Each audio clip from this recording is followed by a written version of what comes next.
Good morning mga langga! So, ang oras pala dyan mga 9 AM na. Nagigising ko lang. Actually, late na ako nagising kasi wala namang pasok ang mga bata. Kaya okay lang late magising. At yan pala, nagbubukas ako ng parcel kasi pagkagising ko may kumatok agad sa gate. Yan pala yung parcel ko dumating na. Yung in-order ko na 3 items sa Timo. Actually, first time ko pala umorder sa Timo. Tinry ko lang yung mga product nila kung good quality ba.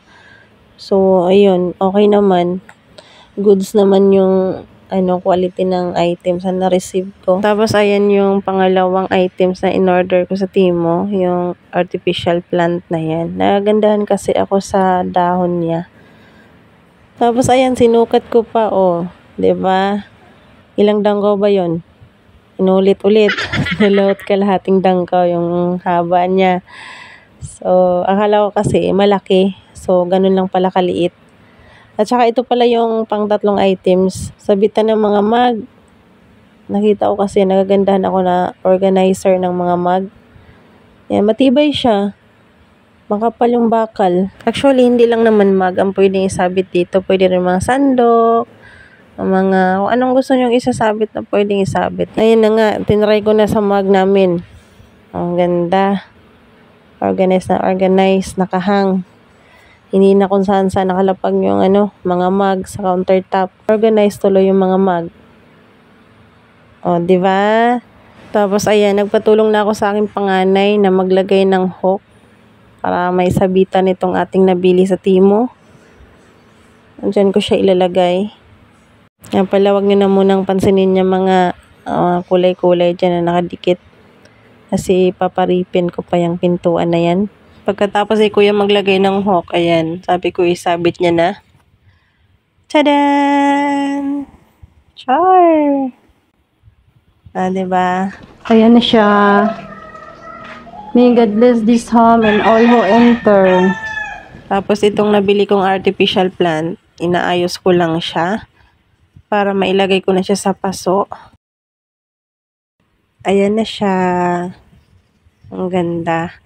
Parang tunay, pero artificial lang pala. Isa ka rin ba na mahilig maglagay ng mga halaman sa loob ng bahay? Isa rin kasi sa nakapagpawala ng stress, yung mga halaman-halaman. Diyan ko siya nilagay at nilipat ko siya sa paso, yung DIY ko na paso. Tapos yung green sa sponge, tinanggal ko. Nilagay ko dyan para meron siyang pag-green-green dyan sa may lupa niya. Ayan siya. Diyan ko siya pinuesto. Tapos itong si Bulilit, nagdilig ng halaman gamit yung spray. Tapos ito naman si ate, naghuhugas ng mga pinagkainan namin sa mga kaldero. Tapos ito yung mga pinahinog ko na saging. Itong latundan, hinog na. Tapos meron akong saba. Medyo maniba lang pa yung saba ko dyan. Yung iba hilaw na hilaw pa. Pinapahinog ko dyan kasi masarap kasi yung medyo hinog na ilaga ba, yung saba. Ang bait ng ate ko. Nagugas ng pinggan. Tapos ito yung pamangkin ko, sobrang lambing. Ayan sila, hindi na kasi sila nakakalabas dahil nilalak ko lagi yung gate. Dyan na lang sila laging naglalaro sa may garahe. Nagluluto si ate. Ano yung niluluto mo ate? Parang pancake ka? Ha? Itlog nilagyan ng crispy fry? Ha? Kaya nga, itlog. Crispy fry.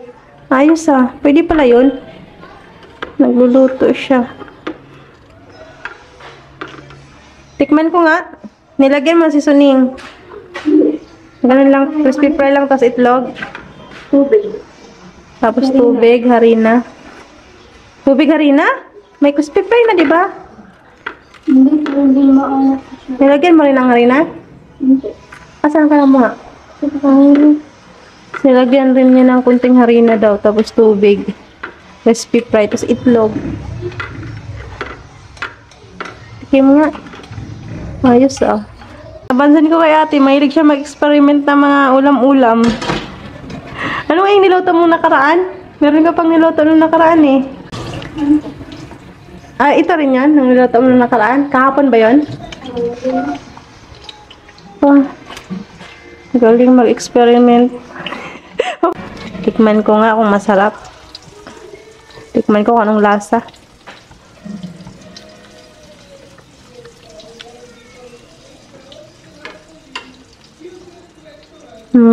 Okay lang.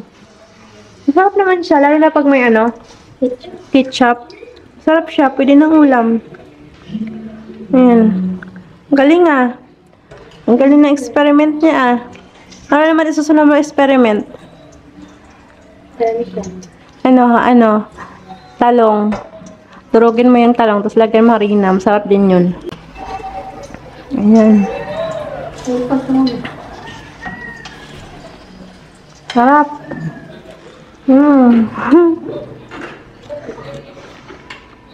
Ano bang gusto mong course?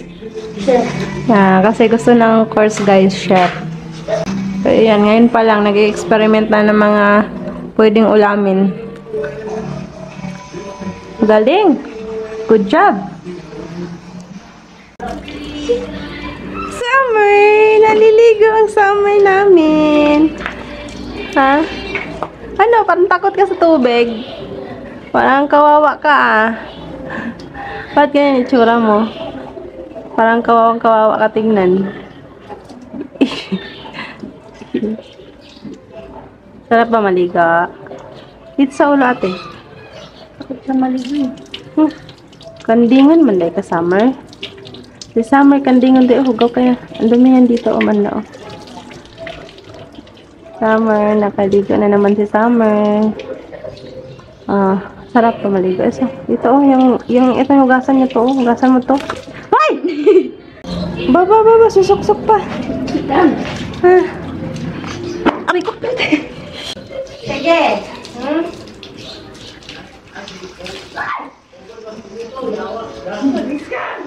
Masunog ng saging.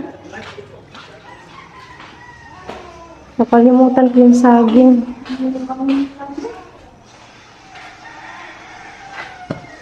Naglag ako ng saging.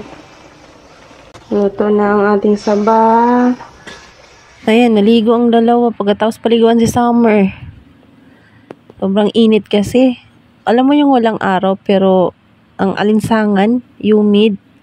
Ayan, sarap ng pagramdam ni Summer kasi mainit ang panahon. Kain nga pala tayo ng saba. Nandito pala yung manggagawa kasi tinapos nila yung pag-repair sa gate. Nalubat kasi yung vlogging camera ko kaya hindi ko na kuha na ng video nung gumagawa sila sa gate. Bali half day lang pala sila dyan kasi tapos na nila agad magawa yung pag-repair sa gate. Yun na lang kasi yung last na i-repair. Tapos nakisuyo na rin ako na ipakabit yung dalawang salamin. Yung isa na ikabit na dun sa may kitchen sa gilid. Tapos itong isa naman dito ko pinalagay sa may wall ng sala. Para naman magkaroon ng buhay kasi empty kasi yung wall na yan. Sa mga hindi pa po pala nakakaalam, ang salamin po pala nagbibigay ng lawak sa space na maliit. Kaya kung maliit lang po yung space nyo, kunyari living room or room nyo, lagyan nyo po ng salamin. Kasi ang salamin ay isa sa nagpapalawak ng space. Subukan nyo po lagyan ng malaking salamin yung maliit yung space para magmukhang malawak tignan. Pinunasan muna ni Saysay kasi ang linis. Ang dumi pala. Pero ang totoo, dito ko talaga siya pinalagay kasi dito ako dumadaan pag lumalabas ako ng bahay. So, bago tayo lumabas ng gate, syempre, dadaan tayo sa salamin para tignan ang aura. Aura! Yan na siya.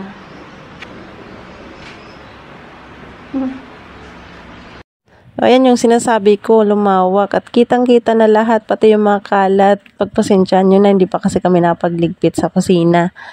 So, ayun, dito ko na i-end ang vlog. Thank you so much for watching. We'll see you again on my next vlog. Bye! Salamat sa pagsama. God bless. See you next time.